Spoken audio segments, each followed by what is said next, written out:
ከባህር ዳር የተነሳው ፈንጂ የጫነ ሰው አልባ አውሮፕላን መከስከሱ ተሰማ። ድሮኑ ሲከሰከስ ከባድ ድምፅ አሰምቷል። ቀዳሚው የሰዓቱ መረጃችን ነው። ለከበባ የገባው ሰራዊት በቆረጣ ተመታ። አገዛዙ በምስራቅ ወለጋ ንጹሃንን በአየር ኃይል ደበደበ። በአማራ ክልል የአገዛዙ ጦር ከፍተኛ መፈራረስ እየገጠመው ነው። የፋኖ ህዝብ ፈጣንና ስልታዊ ድሎችን እያስመዘገቡ መጥቷል። ከፍተኛ አዛዡ በወሎ ግንባር በፋኖ ጥቃት መሞቱ ተረጋግጧል። በርካታ ሰራዊት አባላትም ተሸኝተዋል። ከአራቱም አማራ የውጊያ ቀጠናዎች አሁናዊ መረጃዎችን ይዘናል እናስደምጣችኋለን። በአማራ ክልል የሃይማኖት አባቶችን ኢላማ ያደረጉ ግድያዎች መባባሳቸው ተገለጸ። ህዝቡን እርስ በርስ የማጋጨት ስውር ሴራ ነው ተባለ። ከሰሞኑ የሃይማኖት አባቶችን ለይቶ የመምታት አገዛዛዊ ሴራው የተጠናከረ ሲሆን በጎንደር ታላቅ የመስጂድ ሰው ህይወታቸውን ተነጥቀዋል። በዝርዝር ይደመጣል። በትግራይ ክልል የወጣቶች አፈሳ ተጠናክሮ መቀጠሉ ተገለጸ። የእናቶች ዋይታና ሰቆቃ በርትቷል። ኤርትራ ከተመድ የሰብአዊ መብቶች ልዩ ሪፖርተር ጋር በተያያዘ ከአጋር ሀገራት ጋር የምታደርገውን ውይይት እንደምታቆም አስታውቃለች። ሰላምና ጤና ይስጥልን የተከበራችሁ አድማጭ ተመልካቾቻችን፣ አክብሮታዊ ምስጋናችን በያላችሁበት ይድረሳችሁ እያልን ሰኔ 27 2018 የረፋድ ዜና ሰዓታችንን ጠብቀን ተገናኝተናል።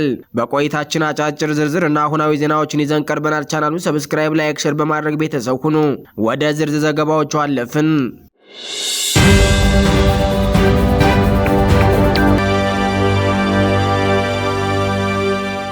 በጎጃም ምዕራብ አቅራቢያ የአየር ኃይል የሰው አልባ አውሮፕላን ድሮን መከስከሱ ተሰማ። ሰኔ 26 ቀን 2018 ዓ.ም ማለዳ ላይ መነሻውን ከባህር ዳር ኃይል ምድብ አድርጎ በሰሜን ጎጃም ዞን የተለያዩ ቀጠናዎች ላይ የበረራ ቅኝት እያደረገ የነበረ የሰው አልባ አውሮፕላን ድሮን በመራዊ ከተማ አቅራቢያ መከስከሱን ከአካባቢው የዜና ምንጮች ተናገሩ። ከስፍራው የወጡ መረጃዎች እንደሚያመላክቱት ድሮኑ የተከሰከሰው ማለዳ 12 ሰዓት ገደማ በመራዊ ከተማ አቅራቢያ በሚገኘውና በአታ ተብሎ በሚጠራው ስፍራ ጊዜያዊ የሚሊሻ ካምፕ አቅራቢያ ነው። ከተከሰከሰበት ስፍራ የተገኙ የምስል ማስረጃዎችን ዋቢ ያደረጉት ምንጮች እንደገለጹትም የወደቀው ድሮን የፈንጅ ቅንቡላዎችን የታጠቀ መሆኑ ታውቋል። ድሮኑ መሬት ላይ ባረፈበት ወቅት በአካባቢው ከፍተኛ የፍንዳታ ድምፅ መሰማቱንና ይህም የታጠቀችውን ፈንጅ ተከትሎ የተከሰተ ሊሆን እንደሚችል ተገምተዋል። በአደጋው ሳቢያ በሰውም ሆነ በሌሎች ንብረቶች ላይ የደረሰውን ጉዳት ለማወቅ የተደረገው ጥረት በአካባቢው ካለው የደህንነት ስጋት የተነሳ ወዲያውኑ ለማረጋገጥ አልተቻለም። የአካባቢው ምንጮች ድሮን ሳይመታ በፊት በአየር ላይ የነበረው ሁኔታ በማየት አደጋው በቴክኒክ ብልሽት ምክንያት ሳይከሰከስ እንዳልቀረ ጠቁመዋል። በሌላ በኩል ድሮኑ በክልሉ በሚንቀሳቀሱት የፋኖ ኃይሎች ተመቶ መውደቁን የሚገልጹ መረጃዎች ቢኖሩም ይህ እስካሁን በይፋ የተረጋገጠ መረጃ አይደለም። እንደ አካባቢው አርሶ አደሮች የዓይን ምስክርነት ድሮኑ በፍጥነት ወደ መሬት በመምዘግዘግ ሲከሰከስ ማየታቸውንና ከፍተኛ ፍንዳታ ማስከተሉን አብራርተዋል። ለፋኖ ኃይሎች ቅርበት ያላቸው ምንጮች እንደገለጹት ድሮን የወደቀበት ትክክለኛና ተጨባጭ ምክንያት በምርመራ አረጋግጦ ለማወቅ ተጨማሪ ጊዜ ያስፈልጋል ብለዋል። የብልጽግናው አገዛዝ መንግስትም ሆነ ሰራዊቱ በሰሜን ጎጃም መራዊ አቅራቢያ መከስከሱ ስለተሰማው ድሮን እስካሁን የሰጡት ይፋዊ መግለጫ የለም። ለከበባ የገባው የወደድ ብልጽግና ሰራዊት በቆረጣ ተመታ። አገዛዙ በምስራቅ ወለጋ ንጹሃንን በአየር ኃይል ደበደበ። በአማራ ክልል የአገዛዙ ጦር ከፍተኛ መፈራረስ እየገጠመው ነው። የፋኖ ህዝብ ፈጣንና ስልታዊ ድሎችን እያስመዘገበ መጥቷል። የአማራ ፋኖ ብሔራዊ ንቅናቄ በተለያዩ የክልሉ አካባቢዎች ባደረጋቸው የተቀናጁና ስልታዊ ወታደራዊ እርምጃዎች በአገዛዙ የጦር ኃይል ላይ ከባድ ሰብአዊና ቁሳዊ ኪሳራ ማድረሱን አስታወቀ። በአንጻሩ ከፍተኛ የሰው ኃይል እጥረትና መመናመን የገጠመው የብልጽግና አገዛዝ ክፍተቱን ለመሙላት የፖሊስና የሚሊሻ አባላትን በግዳጅ ወደ መከላከያ ሰራዊቱ ለመቀላቀል እያደረገ ያለው ጥረት የሚያገዛዙን ስርዓት መፈራረስ በግልጽ የሚያሳይ ነው ተብሏል። ሰኔ 26 2018 ዓ.ም በአማራና በኦሮሚያ ክልል በነበሩ ደማቅ ውጊያዎችና ጥቃቶች የፋኖ ኃይሎች በአገዛዙ ሰራዊት ላይ ከፍተኛ ድል ሲቀናቸው፣ መከላከያ ሰራዊቱ በበኩሉ በሽንፈት ማካካሻ ንጹሃን ዜጎችን በአየር ላይ በሄሊኮፕተር መደብደቡ ተሰምተዋል። ሰኔ 26 2018 ዓ.ም ከጠዋቱ 11 ሰዓት ጀምሮ የፋኖን ይዞታዎች ለመስበርና የደጃች አያሌው ብሩ ክፍለ ጦሩን ለመደምሰስ የተንቀሳቀሰው የአገዛዙ ሰራዊት አስቀድሞ በተጠባበቀው የፋኖ ሰራዊት ክፉኛ ተመቷል። በቦዛ ግንባር በሶስት አቅጣጫዎች ማለትም በዳባት፣ በጭና፣ በአብጠራ፣ በ13 እና በአንድ አይጠጣሽ አቅጣጫዎች ከ9 በላይ ድሽቃና የተለያዩ መካናይዝድ የጦር መሳሪያዎችን አቀናጅቶ በርካታ ሰራዊት አሰማርቶ የነበረው የአገዛዙ እቅድ በፋኖ አባላቱ ብርቱ ክንድ ፈርሷል። ከአዝማቾቹ የተገኘው መረጃ እንዳመላከተው ውጊያው እስከ ምሽቱ ድረስ የቀጠለ ሲሆን በርካታ የአገዛዙ ሰራዊት አባላት እንደ ቅጠል ረግፈዋል። ይህ ድል የተመዘገበው በበላይ ዕዝ ከፍተኛ አመራር አርበኛ አራጋው እንዳለ፣ በኮሩ ዋና ዘመቻ መምሪያ 50 አለቃ አስራት፣ የኮሩ ፖለቲካ መምሪያ ኃላፊ ኢንጂነር ጻድቃን ዋለልኝ እንዲሁም በክፍለ ጦሩ ዋና አዛዥ አርበኛ ክቡሬ ፊት አውራሪነት በተመራ ውጤታማ ተጋድሎ ነው። በተጨማሪም ሌላኛው የኮሩ አሃድ የሆነው የሰሜን አምባራስ ክፍለ ጦር ስምሪት ወስዶ ወደ እንቅስቃሴ መግባቱም ታውቋል። በተመሳሳይ በዚሁ ጎንደር ጠቅላይ ግዛት በላይ ስር የሚንቀሳቀሰው 305ኛ ጎቤ መልኬ ኮር የአገዛዙን ጦር አይቀሬ መፈራረስ ያፋጠና አኩሪ ድል ማስመዝገቡ ተገልጿል። የአገዛዙ ሰራዊት ሰኔ 24 ቀን 2018 ዓ.ም ከሌሊቱ 8 ሰዓት ጀምሮ የፋኖን ኃይል አፍናለሁ በሚል ስምሪት ቢጀምርም የፋኖ የደህንነትና የመረጃ መረብ አስቀድሞ መረጃውን በመስበሩ ስልታዊ የደፈጣ ጥቃት ተዘጋጅቶበት አድሯል። ከንጋቱ 12 ሰዓት ጀምሮ ራማ በተባለች ስፍራ ፊት ለፊት የተገጣጠሙት ሁለቱ ኃይሎች እስከ ምሽት 12 ሰዓት ድረስ ለ12 ሰዓታት የቆየ ከባድ ውጊያ አድርገዋል። በአርማጭሆ ፈርጦች በአራት አቅጣጫ የተከበበው የአገዛዙ 53ኛ ክፍለ ጦር ሬጅመንቶች ሙሉ በሙሉ በሚባል ደረጃ ሲገረፉ ውለው የተረፈው ኃይል ወደ መጣበት በዝግታና በፍራቻ ለመሸሽ ተገዷል። በዚሁ የጎንደር አውደ ውጊያ በፋኖ በኩል ምንም አይነት ጉዳት ሳይደርስ በአገዛዙ ላይ ከባድ ጉዳት ሲደርስ የሻለቃ መሪውን ጨምሮ ከ50 በላይ የአገዛዙ ወታደሮች ተደምስሰዋል። ከ125 በላይ ወታደሮች ከባድና ቀላል ቁስል ደርሶባቸው ከጥቅም ውጭ ሆነዋል። ከ50 በላይ የክላሽንኮቭ ጠመንጃዎች፣ አንድ ብሬን መሳሪያ ሙሉ ሸንሸል ጋር 15 ኤፍ1 የእጅ ቦምቦች፣ 10 የክላሽንኮቭ ካዝናዎች ተማርከዋል። በወሎ ግንባር በዋግምራ የፖሊስ አመራሩን ጨምሮ 39 ወታደሮች መሞታቸው ተረጋገጠ። በአማራ ፋኖ ብሔራዊ ንቅናቄ ወሎ ቤት አማራ ምኒልክ ስር የሚንቀሳቀሰው 303ኛ አሳምነው ኮር 19ኛ ክፍለ ጦር ዋግሹም ብርጌድ በዋግምራ ብሔረሰብ አስተዳደር ዞን ከፍተኛ ድል ተቀዳጅተዋል። ሰኔ 26 ቀን 2018 ዓ.ም ከንጋት ጀምሮ ከአምደ ወርቅ ከተማ በ04 ቀበሌ አርቢት 010 ቀበሌ አምባቦና በ017 ቀበሌ ጨርጉዚ በተባለ በሶስት አቅጣጫ ተንቀሳቅሶ የነበረው የብልጽግና መከላከያ የፖሊስና የሚሊሻ ጥምር ኃይል በፋኖ በተዘጋጀ ደፈጣ ወጥመድ ውስጥ ገብቷል። ፋኖ ባደረገው የተቀናጀ የሽምቅ ውጊያ ወደ ማጥቃትን በመሸጋገር እርምጃ ወስዷል። የደሃና ወረዳ መቀመጫ የሆነችው የአምደ ወርቅ ከተማ አስተዳደር የፖሊስ ምክትል አዛዥ ኢንስፔክተር አበራ ሞገስን ጨምሮ 16 ወታደሮች ሲገደሉ 23 ወታደሮች ደግሞ በጽኑ ቆስለው ከውጊያ ውጭ ሆነዋል። አንድ AK-47 ክላሽንኮቭ ጠመንጃን ጨምሮ 13 የነፍስ ወከፍ መሳሪያዎች፣ 128 ተተኳሽ ጥይቶችና በርካታ ወታደራዊ ቁሳቁሶች በፋኖ ቁጥጥር ስር ውለዋል። በሌላኛው ዘገባ በምስራቅ ወለጋ በንጹሃን ላይ የተፈጸሙ የአየር ድብደባ የአገዛዙን ሽንፈት ያመላከተ ነው ተባለ። የፋኖን ብርቱ ክንድ በእግረኛና በመካናይዝድ ጦር መቋቋም ያቃተው የአገዛዙ ሰራዊት በኦሮሚያ ክልል ምስራቅ ወለጋ ዞን ኪረም ወረዳ በባጊን ቀበሌ ልዩ ስሟ ወፍጭን ሲልማ በተባለች ቦታ ላይ አረመናዊ የአየር ጥቃት ፈጽሟል።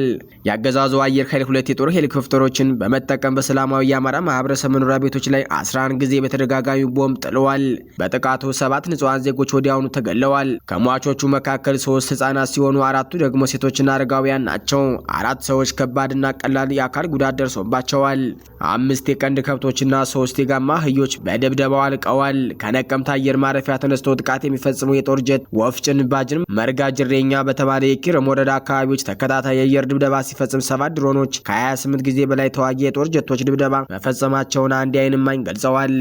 ይህ የንጹሃን ጭፍጨፋ ያገዛዙ የመጨረሻ ውድቀትና ተስፋ መቁረጥ የሚያሳይ ሲሆን የፋኖን የነጻነት ጉዞ ከቶውንም እንደማያደናቅፈው አስገንዝበዋል። ይህ በእንዲህ እንዳለ በየግንባሩ እየደረሰ ካለው ተከታታይ ሽንፈት በተጨማሪ የብልጽግና አገዛዝ አስደንጋጭ የሰው ኃይል የሰራዊት መመናመን እየገጠመው መሆኑ ተጋልጧል።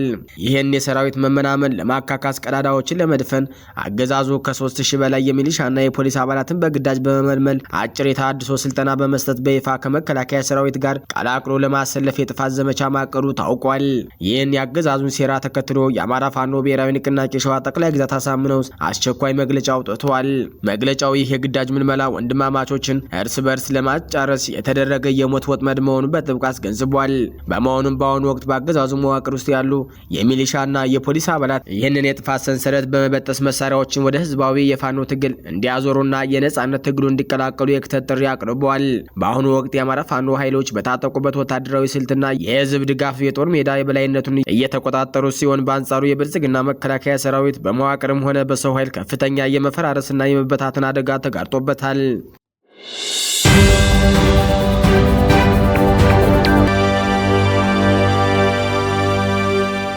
በአማራ ክልል የሃይማኖት አባቶችን ኢላማ ያደረጉ ግድያዎች መባባሳቸው ተገለጸ። ህዝቡን እርስ በርስ የማጋጨት ስውር ሴራ ነው ተባለ። በአማራ ክልል በተለያዩ አካባቢዎች የሃይማኖት አባቶችንና መሪዎችን ኢላማ ያደረጉ አሰቃቂ ግድያዎች በከፍተኛ ሁኔታ እየተባባሱ መምጣታቸውን ምንጮች አጋለጡ።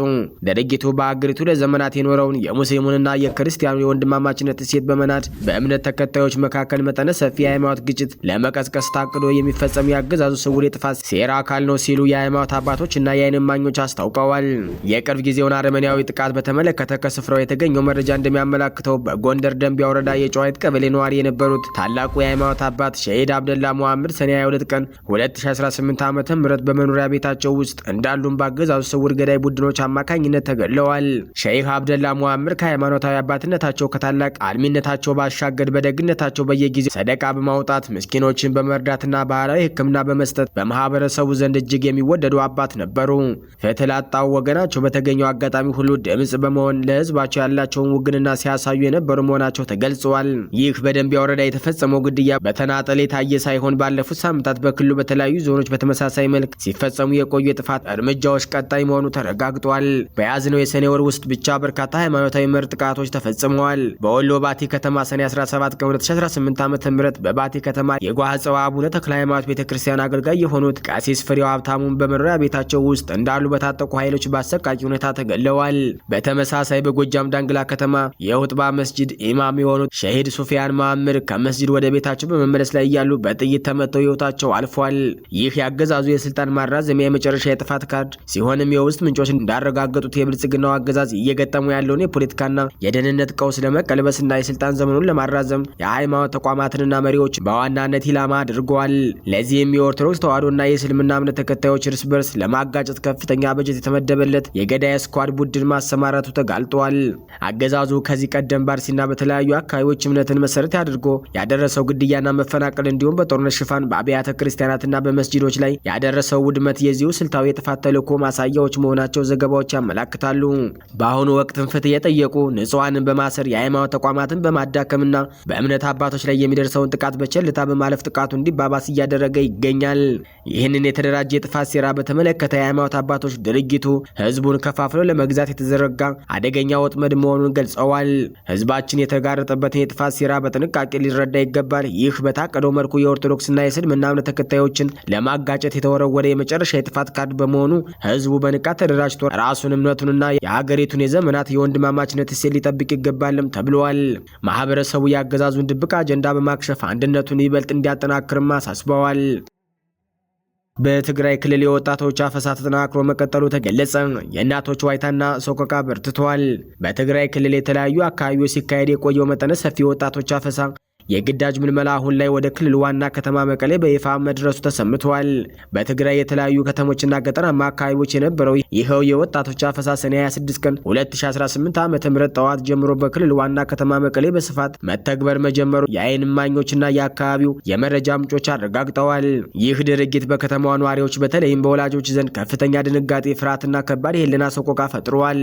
ጉዳዩን በቅርብ የሚከታተሉ የሀገር ውስጥ የዜና ምንጮች እንደዘገቡት በዕለቱ ጠዋት በከተማዋ የተለያዩ ክፍለ ከተሞች ልጆችን አትውሰዱብኝ የሚሉ የእናቶች ሰቅጣጭ ጩኸቶችና ለቅሶዎች ተሰምተዋል። የዓይን እማኞች እንደሚሉ ታጣቂዎች ወጣቶችን በኃይል እየያዙ በህዝብ ማመላለሻ አውቶቡሶች፣ ባሶች ውስጥ ሲጭኑ የነበረው ትዕይንት የአካባቢውን ማህበረሰብ በከፍተኛ ሁኔታ አስቆጥቷል። እናቶች ልጆቻቸውን ከታጣቂዎች እጅ ለማስጣል ያደረጉት ተማጽኖና ትግል ስላልተሳካ ልጆቻችንን ወስዳችሁ ከምትደፉብንና ከምታስረዱብን እዚሁ እኛ ፊት ግደሉን በማለት በከፍተኛ ሀዘንና ዋይታ ሲጮሁ እንደነበር ከቦታው የወጡ መረጃዎች ያመላክታሉ። ይህ ሁኔታ በከተማ ነዋሪዎች ዘንድ ከፍተኛ ማህበራዊ ቀውስና የደህንነት ስጋት መፍጠሩ ተነግሯል። አርብ ጠዋት በማህበራዊ ሚዲያዎች ላይ በስፋት በተሰራጩ ተንቀሳቃሽ ምስሎች፣ ቪዲዮዎች ላይ እንደታየው በመቀሌ ሰሜን ክፍለ ከተማ 0506 ቀበሌ ልዩ ስሙ ኢላላ አንደኛ ደረጃ ትምህርት ቤት ደጃፍ ላይ ነጭና አረንጓዴ ቀለም ያለው የህዝብ ማመላለሻ አውቶቡስ ቆሞ ይታያል። በቪዲዮው ላይ የጦር መሳሪያ የታጠቁ ሰዎች ወጣቶችን ወደ አውቶቡሱ ሲያስገቡና ከአውቶቡሱ ጀርባ የተሰበሰቡ በርካታ የአካባቢው ነዋሪዎችና እናቶች በከፍተኛ ድምፅ ሲያለቅሱና ሲጮሁ ይሰማል። አንድ የአካባቢው ነዋሪ ሁኔታውን ሲያስረዱ ጠዋት 1 ሰዓት አካባቢ ከቤት የወጣ ነው ልጄ ልጄ የሚል የሚሰነጥቅ የጩኸት ድምፅ ሰምተን ነው። ከቤት ሮጠን ስንወጣ የአካባቢው ህዝብ በሙሉ በድንጋጤዎች ቆሞ ነበር። ወጣቶቹን በህዝብ ባስ ሞልተው ሲወስዷቸው ለማየት ተገደናል ብለዋል። ነዋሪዎቹ አክለውም ታጣቂዎቹ አውቶቡስ እስኪመጣ ድረስ ወጣቶቹን ለ2 ሰዓታት ያህል በትምህርት ቤት ቅጥር ግቢና አካባቢው አግተው አቆይተዋቸው እንደነበርም ገልጸዋል። ከዚህ ቀደም በትግራይ ጊዜያዊ አስተዳደርና በጸጥታ አካላት በኩል የቀድሞው ወደ የምድቦቻቸው ካምፖቻቸው እንዲመለሱ የሚል ጥሪ ሲደረግ መቆየቱ ይታወቃል። ይታወሳል። ይሁን እንጂ አሁንም በከተማዋ የተጀመረው እንቅስቃሴ የቀድሞ ተዋጊዎችን ብቻ ሳይሆንም ማንኛውንም በጎዳና ላይ የሚገኝ ወጣት ያካተተ በመሆኑ ድርጊቱን የጅምላ አፈሳ እንዲሆን አድርጎታል።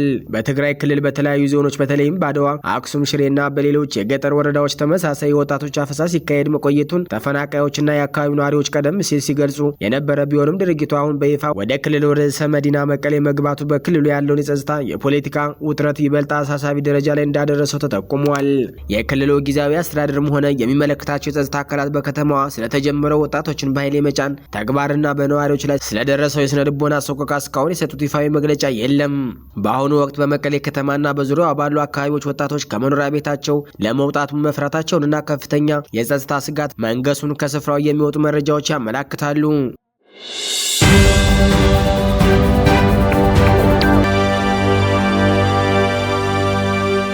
ኤርትራ ከተመድ የሰብአዊ መብቶች ልዩ ራፖርተር ጋር በተያያዘ ከአገር አገራት ጋር የምታደርገውን ውይይት እንደምታቆም አስታወቀች። የኤርትራ መንግስት ከተባበሩት መንግስታት ድርጅት ተመድ የሰብአዊ መብቶች ልዩ ራፖርተር የስራ ዘመን መራዘም ጋር በተያያዘ ከእንግዲህ ወዲህ ከየትኛውም አካል ጋር መነጋገር እንደማትፈልግ በይፋ አስታውቃለች። የሀገሪቱ የውጭ ጉዳይ ሚኒስትር ኦስማን ሳሊም በአስመራ ለሚገኙ ዓለም አቀፍ ዲፕሎማቶች በሰጡት መግለጫ የመንግስታቸውን ጽኑ አቋም ግልጽ አድርገዋል። ልዩ ራፖርተሩ ሀገሪቱን ለማንቋሸሽ የሚቀርብ መሳሪያ ነው ያሉት ሚኒስትር ኦስማን ሳሌ ለዲፕሎማቶቹ በሰጡት ማብራሪያ በኤርትራ ላይ የተመደበው የልዩ ራፖርተሩ የስራ ዘመን በተደጋጋሚ ማራዘሙ በሀገሪቱ ላይ ከፍተኛ ኢኮኖሚያዊና ዲፕሎማሲያዊ ጉዳት እያደረሰ መሆኑን ገልጸዋል። እንደ ሚኒስትሩ ገለጻ ይህ የክትትል ስልጣን መኖር ዓለም አቀፍ ተቋማት በኤርትራ ጉዳይ ላይ እንዲከፋፈሉና ወጥ አቋም እንዳይኖራቸው አድርገዋል። የቀጥታ የውጭ ኢንቨስትመንት ፍሰትን በማደናቀፍ የሀገሪቱን ኢኮኖሚያዊ እድገት ጎድተዋል። በዓለም አቀፍ መድረክ የኤርትራን ስም ለማጠልሸትና ገጽታዋን ለማበላሸት እንደ መሳሪያ ሆኖ እያገለገለ ይገኛልም ብለዋል።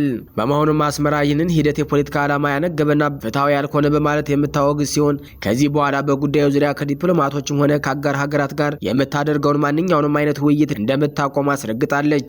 ይህ የአስመራ ጠንካራ መግለጫ የወጣው የተባበሩት መንግስታት ድርጅት የሰብአዊ መብቶች ምክር ቤት በጄኔቫ ዓመታዊ ጉባኤውን እያካሄደ ባለበት ወቅት ነው። ምክር ቤቱ በኤርትራ የሰብአዊ መብት አያያዝ ላይ የሚከተለውን የልዩ ራፖርተሩን የስራ ዘመን ለማራዘም በቀረበው ረቂቅ የውሳኔ ሀሳብ ላይ በሚቀጥሉት ጥቂት ቀናት ውስጥ ድምጽ ይሰጣል ተብሎ ይጠበቃል።